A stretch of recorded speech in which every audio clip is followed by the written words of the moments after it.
안녕하세요. 인터스토리입니다. 여러분은 2000년대 우리의 학창 시절을 함께했던 추억의 디저트 프랜차이즈 캔모아를 기억하십니까? 캔모아는 단순 디저트 가게를 넘어 한 세대의 문화와 감성을 담아냈던 곳인데요. 그런데 왜 우리 주변에서 캔모아가 사라졌는지 궁금하지 않으세요? 그래서 오늘 준비한 스토리는 캔모아의 시작, 그리고 성공과 몰락에 대한 이야기입니다. 캔모아는 한국의 대표적인 생과일 디저트 전문 프랜차이즈로서 1999년 3월에 1호점을 오픈하며 시작되었습니다. 창립자인 공병순 회장이 미국 유학 시절 캐나다에 있는 캔모어라는 지역에서 영감을 받아 이 브랜드를 구상했다고 하는데요. 한국 최초의 생과일 디저트 전문점으로 시작된 캔모아는 2000년부터 빠르게 성장하며 전국적인 인기를 끌기 시작했습니다. 캔모아는 단순한 디저트 가게가 아니었습니다. 캔모아는 효를 바탕으로 한 독특한 기업 문화를 가지고 있었습니다. 직원들은 업무 시작과 종료 시 어머님 은혜, 어머님 마음 노래를 불렀고, 직원 부모님들에게 선물을 보내거나 효도 관광을 보내는 등의 이벤트를 진행했습니다. 공병순 회장의 경영 철학도 인상적이었는데요. 자신의 일에 최선을 다하다 보면 돈은 그냥 따라오는 것이라는 경영 철학을 가지고 있었습니다. 이러한 철학은 캔모아 성장과 운영에 영향을 끼쳤을 거라고 보입니다. 캔모아의 대표 메뉴는 눈꽃처럼 얼음을 갈아 입안에서 사르르 녹는 식감의 눈꽃 빙수와 캔모아의 상징이었던 무한 리필 토스트와 생크림, 생과일 주스와 파르페 등 다양한 과일 음료를 제공했습니다. 캔모아 하면 무엇보다 그네 의자를 기억하실 텐데요. 많은 고객들이 이 자리에 앉기 위해 경쟁했습니다. 그리고 공주풍 인테리어로 레이스 커튼 등을 활용한 아기자기한 분위기로 주로 여학생들에게 인기가 많았습니다. 지속적으로 성장해온 캔모아의 매출액은 2013년 기준으로 9억 2,980만 원으로 보고되었습니다. 2006년에는 292호점, 2008년에는 380호점을 돌파하며 매년 25에서 30%의 성장률을 기록했습니다. 그 결과 전국 약 500개 매장을 운영할 정도로 성장했죠. 캔모아는 해외 진출도 적극적으로 진행을 했었는데요. 2005년 중국 상해점을 시작으로 2007년에는 필리핀의 마카티점을 오픈하고 2008년에는 중국의 청도점과 필리핀의 수빅점, 그리고 미국 LA에서 가맹 계약을 체결했습니다. 또 캔모아는 일본 진출뿐 아니라 싱가포르에서 해외 판권 제안을 받을 정도로 인기가 많았습니다. 특히 중국 상하이점은 63평 규모의 1, 2층 복층 구조로 오픈 이후 국내 동일 평수 매장과 비교를 해봤을 때 약 7배 높은 일평균 200만원가량의 매출을 기록했습니다.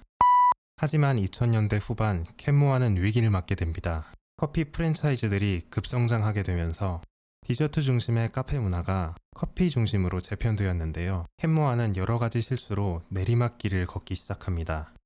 2010년대 이후 소비자들이 고급 디저트와 차별화된 브랜드 경험을 선호하게 되었으나 캔모아는 기존의 단순한 메뉴와 인테리어를 고수했습니다. 그리고 커피 중심의 카페 문화가 확산되면서 디저트 업계가 커피 중심으로 재편되었지만 캔모아는 이러한 변화에 적절히 대응하지 못했습니다. 그리고 소셜미디어를 통한 홍보가 중요해졌음에도 불구하고 효과적인 온라인 마케팅 전략을 구사하지 못했습니다. 스파게티, 떡볶이 등 새로운 메뉴를 추가하며 혁신하려 했지만 이 또한 효과적이지 않았습니다. 인테리어 측면에서는 현대적인 감각의 인테리어로 변화하지 못하고 과거의 촌스러운 스타일을 고수했습니다. 마지막으로 일부 매장에서 청결 문제나 서비스 품질 저하가 보고되어서 고객 만족도가 떨어졌습니다. 결국 2009년 이후 폐점이 늘어나며 캔모아의 사업 규모가 축소되었습니다. 그렇지만 캔모아의 공병순 회장과 관련된 오너 리스크는 없었던 것으로 알려져 있습니다. 2025년 현재 캔모아의 대표는 창립자였던 공병순 회장이 아닌 공병갑 씨로 확인됩니다. 공병순 씨와 공병갑 씨의 정확한 관계를 확인할 수 있는 직접적인 정보는 주어진 검색 결과에 없었습니다. 추론해 본다면 두 사람 모두 공시성을 가지고 있기 때문에 가족관계일 가능성이 있습니다. 캔모아는 2022년에 대대적인 리뉴얼을 통해서 인천 부평에 새로운 직영점을 오픈했는데요. 깔끔하고 세련된 인테리어로 현대적인 감각을 더했고 기존 메뉴 외에도 스무디, 팬케이크 등 다양한 메뉴를 추가했습니다. 리뉴얼을 하더라도 그네 의자와 무한리필 토스트 같은 전통적인 요소들은 그대로 유지를 하며 현재에도 고객들의 추억을 소중히 간직하고 있습니다. 2025년 현재 캔모아는 전국에 총 11개의 매장을 운영하고 있습니다. 캔모아의 창업 비용은 2000년대와 현재를 비교했을 때 상당한 차이를 보입니다. 2000년대 초반 캔모아의 창업 비용은 가맹비는 300만원, 40평 기준 인테리어는 평당 120만원, 집기 및 주방용품은 2천만원으로 총 창업에 필요한 비용이 약 8천만원이었습니다.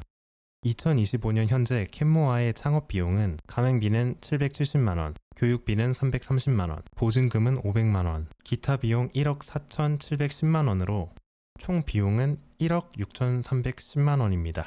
2000년대 초반 8천만원에서 현재 1억 6,310만원으로 약 2배 이상 증가했는데요. 과거에는 가맹비, 인테리어, 집기로 단순했던 비용 항목이 현재에는 가맹비, 교육비, 보증금, 기타 비용 등으로 더 세분화되었습니다. 1평당 인테리어 비용은 과거 120만원에서 현재 180만원으로 크게 상승했습니다. 기준 면적은 과거 40평 기준에서 현재는 30평 기준으로 변경되었습니다.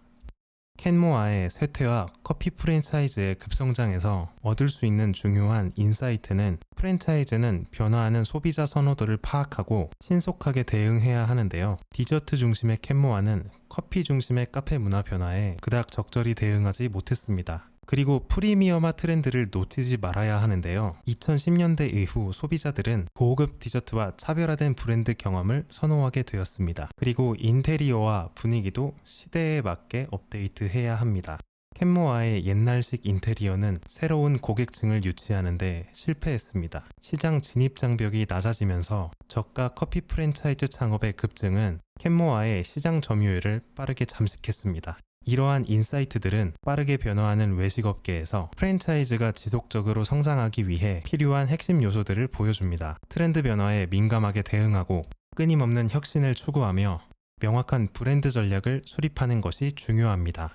특히 인스타그램에 특화된 시각적인 요소가 극강화될 것으로 보입니다. 앞으로 카페는 단순히 음료를 마시는 공간에서 벗어나 문화적 경험과 힐링 공간으로 진화할 것입니다. 오늘은 이렇게 추억 속 캔모아의 이야기와 카페 창업의 미래까지 함께 살펴봤습니다. 영상을 보시면서 학창시절 그네 의자에 앉아 빙수를 먹던 기억이 떠오르셨나요? 캔모아가 다시 한번 전성기를 맞이하길 기대하며 오늘 영상은 여기서 마치겠습니다. 영상이 유익하셨다면 좋아요와 구독 부탁드립니다. 많은 이슈 속에 숨어있는 진짜 스토리로 돌아오겠습니다. 감사합니다.